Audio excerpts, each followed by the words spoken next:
Channel को subscribe करो पहले। हाँ जल्दी करो, मुझे पता है कि आप लोग नहीं करते, वीडियो देखते हो लेकिन सब्सक्राइब नहीं करते। लाल कलर का बटन नहीं से दबाओ, जल्दी दबाओ, जल्दी दबाओ, फिर मैं शुरू करूँ। दबा दो जल्दी, दबा दिया, घंटी में दबा देना। हमारा ग्रह बदल रहा है। धरती का क्लाइमेट कांस्टेंट नहीं है, यह हजारों सालों से बदलता और विकसित होता रहा है। लेकिन आज हम जो देख रहे हैं वह नेचुरल फ्लक्चुएशन नहीं है, बल्कि ह्यूमन एक्टिविटीज की वजह से टेम्परेचर में तेजी से हो रही बढ़ोतरी है। यह फिनोमेनन, जिसे क्लाइमेट चेंज कहते हैं, धरती और यहां रहने वालों, खासकर भारत जैसे देश के लिए एक बहुत बड़ा खतरा है। भारत अपनी विशाल कोस्टलाइन, डाइवर्स ज्योग्राफी और बड़ी आबादी के साथ क्लाइमेट चेंज के प्रति बहुत ज्यादा वल्नरेबल है। हमारे समाज का ताना बाना एग्रीकल्चर से लेकर इंफ्रास्ट्रक्चर तक हमारे नेचुरल एनवायरनमेंट के नाजुक संतुलन से जुड़ा है। जैसे जैसे यह संतुलन बिगड़ता है, भारत की सिक्योरिटी और वेलबींग के लिए इसके परिणाम बहुत गंभीर होते हैं। अब समय आ गया है कदम उठाने का। हमें इस चुनौती की मैग्नीट्यूड को समझना होगा और इसके इम्पैक्ट को कम करने के लिए मिलकर काम करना होगा। हमारा भविष्य, भारत का भविष्य इसी पर निर्भर करता है। मूल रूप से क्लाइमेट चेंज अर्थ के एनर्जी बैलेंस के बारे में है। सूरज की किरणें हमारे ग्रह को गर्म करती हैं और इस गर्मी का कुछ हिस्सा वापस अंतरिक्ष में चला जाता है। अर्थ के एटमॉस्फेयर में मौजूद गैसें, जिन्हें ग्रीन हाउस गैसेस कहा जाता है, इस बाहर जाने वाली गर्मी के कुछ हिस्से को रोक लेती है, जिससे ग्रह जीवन के लिए पर्याप्त गर्म रहता है। इंडस्ट्रियल रेवोल्यूशन के बाद से खासकर ह्यूमन एक्टिविटीज ने एटमॉस्फेयर में ग्रीन हाउस गैसेस की कॉन्सेंट्रेशन को बहुत बढ़ा दिया है। एनर्जी के लिए फॉसिल फ्यूल्स, कोल, ऑयल और नेचुरल गैस का जलना एक मेजर कंट्रीब्यूटर है, जो कार्बन डाइऑक्साइड और अन्य ग्रीन हाउस गैसेस को हवा में छोड़ता है। जंगलों की कटाई, एग्रीकल्चर, लॉगिंग और डेवलपमेंट के लिए जंगलों को साफ करना इस समस्या को और बढ़ा देता है। पेड़ कार्बन सिंक्स का काम करते हैं, जो एटमॉस्फेयर से कार्बन डाइऑक्साइड को अब्सॉर्ब करते हैं। जब जंगलों को काट दिया जाता है या जला दिया जाता है, तो यह स्टोर्ड कार्बन वापस एटमॉस्फेयर में रिलीज हो जाता है, जिससे ग्रीन हाउस इफेक्ट तेज होता है। क्लाइमेट चेंज भारत की सिक्योरिटी के लिए एक मल्टी फेसेटेड थ्रेट है। फ्लड्स, ड्राउट्स और हीट वेव्स जैसी एक्सट्रीम वेदर इवेंट्स की फ्रीक्वेंसी और इंटेंसिटी में वृद्धि देश के डिजास्टर प्रिपेयर्डनेस और रिस्पांस मैकेनिज्म्स को सीधे चुनौती देती है। फूड सिक्योरिटी, जो नेशनल स्टेबिलिटी की आधारशिला है, वह भी खतरे में है। रेनफॉल पैटर्न्स में बदलाव, बढ़ते तापमान और extreme weather events agricultural yields को बाधित कर सकते हैं, जिससे फूड शॉर्टेजेस और प्राइस वॉलेटिलिटी हो सकती है। यह भारत के लिए विशेष रूप से चिंताजनक है, जो अपनी विशाल और बढ़ती आबादी का पेट भरने के लिए संघर्ष कर रहा है। वाटर स्कार्सिटी, जो पहले से ही भारत के कई हिस्सों में एक गंभीर समस्या है, क्लाइमेट चेंज के साथ और भी बदतर होने की आशंका है।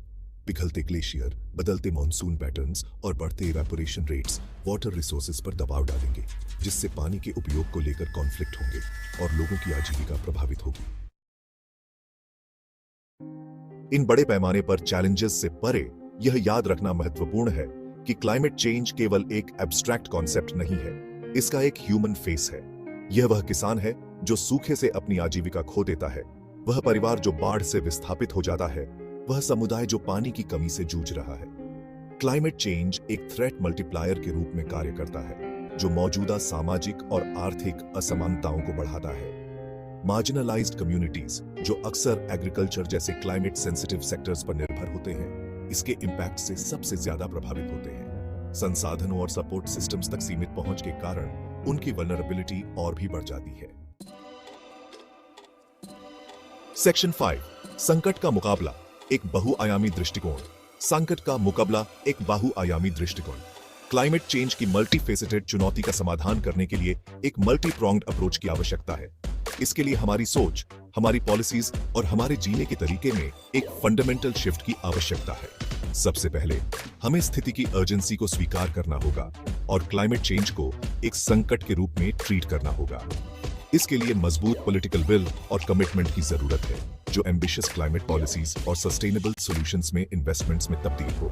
दूसरा, हमें फॉसिल फ्यूल से दूर जाने और सोलर, विंड और हाइड्रो पावर जैसे रिन्यूएबल एनर्जी सोर्सेज को अपनाने की जरूरत है। इसके लिए रिन्यूएबल एनर्जी इंफ्रास्ट्रक्चर में इन्वेस्टमेंट करने, एनर्जी एफिशिएंसी को बढ़ावा देने और क्लीन टेक्नोलॉजीज में इनोवेशन को बढ़ावा देने की आवश्यकता है। तीसरा, हमें क्लाइमेट चेंज के अनअवॉइडेबल इंपैक्ट्स के प्रति रेजिलियंस बनाने के लिए एडेप्टेशन मेजर्स को प्राथमिकता देनी चाहिए। इसमें डिजास्टर प्रिपेयर्डनेस को मजबूत करना, क्लाइमेट रेजिलिएंट इंफ्रास्ट्रक्चर डेवलप करना और सस्टेनेबल एग्रीकल्चरल प्रैक्टिसेस को बढ़ावा देना शामिल है। सेक्शन 6 प्रकृति की शक्ति वनीकरण और संरक्षण। प्रकृति की शक्ति वनीकरण और संरक्षण क्लाइमेट चेंज से निपटने के लिए प्रकृति शक्तिशाली समाधान प्रदान करती है। रिफॉरेस्टेशन, डिग्रेडेड या डिफॉरेस्टेड भूमि पर पेड़ लगाना कार्बन सिक्वेस्ट्रेशन के लिए एक महत्वपूर्ण टूल है। पेड़ बढ़ने के साथ साथ एटमॉस्फेयर से कार्बन डाइऑक्साइड को अब्सॉर्ब करते हैं, इसे सर्कुलेशन से इफेक्टिवली रिमूव करते हैं। मौजूदा जंगलों की रक्षा करना भी उतना ही महत्वपूर्ण है। जंगल कार्बन सिंक्स, बायोडायवर्सिटी हॉटस्पॉट्स और वाटर साइकिल्स के रेगुलेटर्स के रूप में कार्य करते हैं। क्लाइमेट चेंज को कम करने, बायोडायवर्सिटी को प्रिजर्व करने और इकोलॉजिकल बैलेंस सुनिश्चित करने के लिए उनका संरक्षण महत्वपूर्ण है। सेक्शन 7 एक सस्टेनेबल फ्यूचर की ओर। रिन्यूएबल एनर्जी को अपनाना। एक सस्टेनेबल फ्यूचर की रिन्यूएबल एनर्जी को अपनाना। क्लाइमेट चेंज के खिलाफ लड़ाई में एक सस्टेनेबल एनर्जी फ्यूचर में ट्रांजिशन करना सबसे महत्वपूर्ण है। सोलर, विंड और हाइड्रो पावर जैसे renewable energy sources fossil fuels के क्लीन और सस्टेनेबल ऑल्टरनेटिव्स प्रदान करते हैं। भारत में रिन्यूएबल एनर्जी की अपार संभावनाएं हैं, खासकर सोलर एनर्जी में। Solar power plants, rooftop solar installations और ऑफ ग्रिड सोलर सॉल्यूशंस में इन्वेस्टमेंट्स के जरिए इस क्षमता का उपयोग करके देश की फॉसिल फ्यूल्स पर निर्भरता को काफी हद तक कम किया जा सकता है। एनर्जी एफिशिएंसी को बढ़ावा देना भी उतना ही महत्वपूर्ण है। इसमें एनर्जी एफिशिएंट टेक्नोलॉजीज को अपनाना, बिल्डिंग डिजाइन्स में सुधार करना और एनर्जी कंजम्पशन को कम करने के लिए बिहेवियरल चेंजेस को प्रोत्साहित करना शामिल है। सेक्शन 8 एक्शन के लिए एक आह्वान, हमारी जिम्मेदारी, हमारा भविष्य। एक्शन के लिए एक आह्वान, हमारी जिम्मेदारी, हमारा भविष्य। क्लाइमेट चेंज केवल एक एनवायरमेंटल इश्यू नहीं है, ये एक सोसाइटल इश्यू है, एक सिक्योरिटी इश्यू है और एक मॉरल इश्यू है। यह हम में से हर एक के लिए एक एक्शन कॉल है कि हम अपने ग्रह के जिम्मेदार स्टीवर्ड्स बने। हमें यह समझना चाहिए कि हमारे इंडिविजुअल एक्शंस, चाहे वे कितने भी छोटे क्यों न लगे, सामूहिक रूप से एक डिफरेंस लाने की शक्ति रखते हैं। सस्टेनेबल लाइफस्टाइल्स को अपनाकर, बदलाव की वकालत करके और अपने लीडर्स को अकाउंटेबल ठहराकर हम एक ऐसा रिपल इफेक्ट क्रिएट कर सकते हैं जो हमारे इमीडिएट सराउंडिंग से कहीं आगे तक फैले। भारत का भविष्य और वास्तव में हमारे ग्रह का भविष्य आज हम जो चुनाव करते हैं उस पर निर्भर करता है। आइए हम एक्ट करने, इनोवेट करने और आने वाली पीढ़ियों के लिए एक अधिक सस्टेनेबल और इक्विटेबल फ्यूचर बनाने का विकल्प चुनें।